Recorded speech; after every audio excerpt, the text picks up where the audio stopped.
Where you going while you looking so good? Are you just dressing up like you did when you were a child, coming here to play church?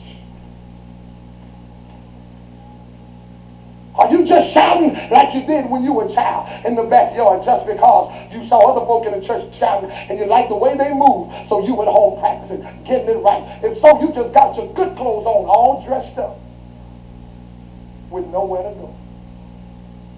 I wouldn't look as good as you look and go to hell. I wouldn't dress as nice as you dress and go to hell. I wouldn't dress like a pauper and go to, I wouldn't go to hell naked. Because there's nothing in hell for you.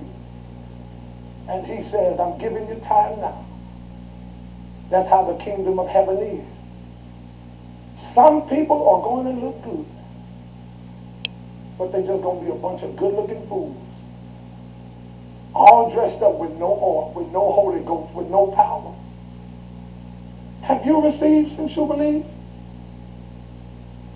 Have you ever been filled with the Holy Ghost? Have you ever spoken tongues as the Spirit gave the others? Oh, I'm filled with the Holy Ghost, but I don't believe everybody is speaking tongues. I don't speak in tongues because you ain't filled. How you know you got it if you never spoke in tongues? And that's what God is saying. Kingdom of heaven is just going to be just like that. Everybody's going to be slumbering and sleeping. But when they hear that cry, some people are going to jump up and realize that all this time I've been in church, I never got what I needed to go back with Jesus when he comes.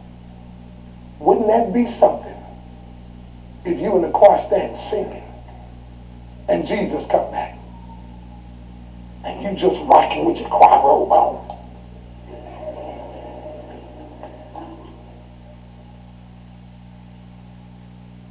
Everybody else in your section just stop singing altogether and you look around. Choir stand full of robes, but no choir members. And they left you to hold the section down. Wouldn't that be something? If you ushering and showing people their seat and smiling, standing on your post.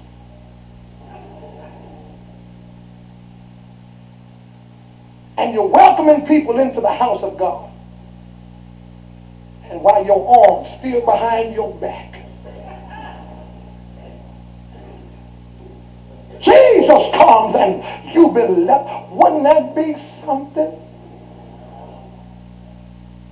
For you to be shouting and tearing up the floor.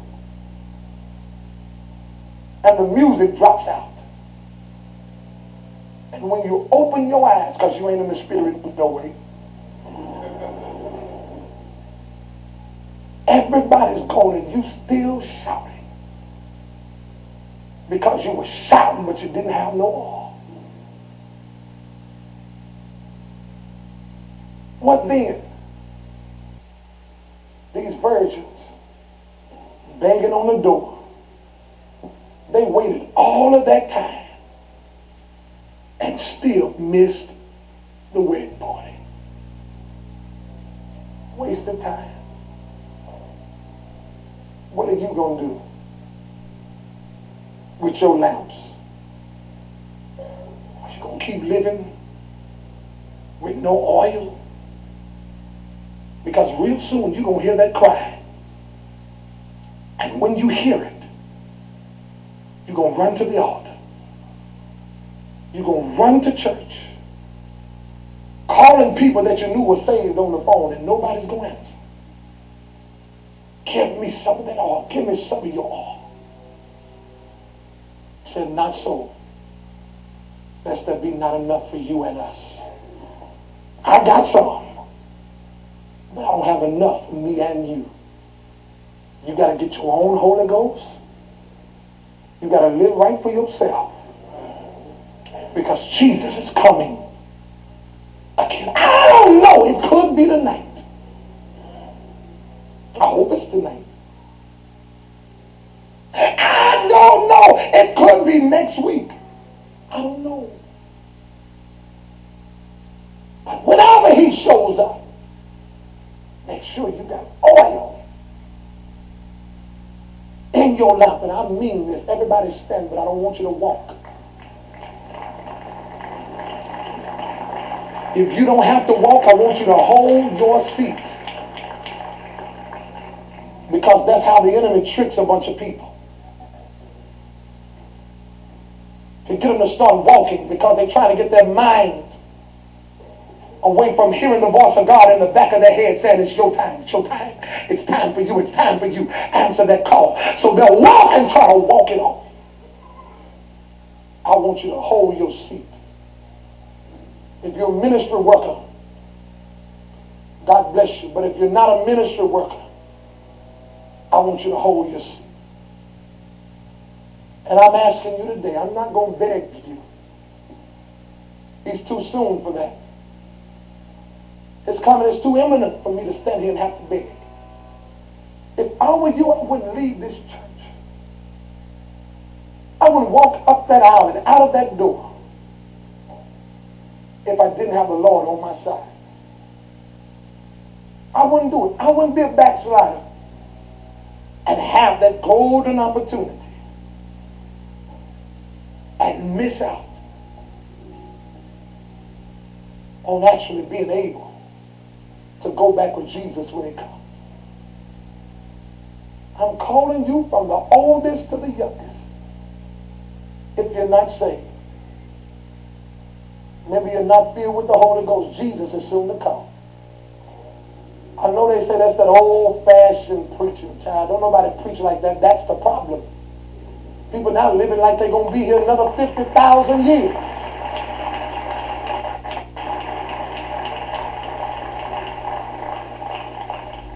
While we preaching about cars and houses and all of that stuff, we got to still preach that Jesus is coming. And you got to make yourself ready. I'm calling you, everyone that's not saved. I don't care if you think you're saved. If you think you're saved, then you ain't saved. You need to know for sure. I'm asking you to come now. Get out of your seats. And I want you to walk down this aisle. I want to pray with you. I don't want to take a chance. I don't want to take a chance on missing out because I wasn't sure whether or not I was right. If I were you, I'd make sure. I want you to come now. If you got to grab somebody, I want you to grab them by the hand. And I want you to walk them this way. Young lady, young man, it's your time in the kingdom. I don't care where you are, what you're doing. If you're not saved, this is your opportunity. This is your time. He says, the day that you hear my voice, harden not your heart.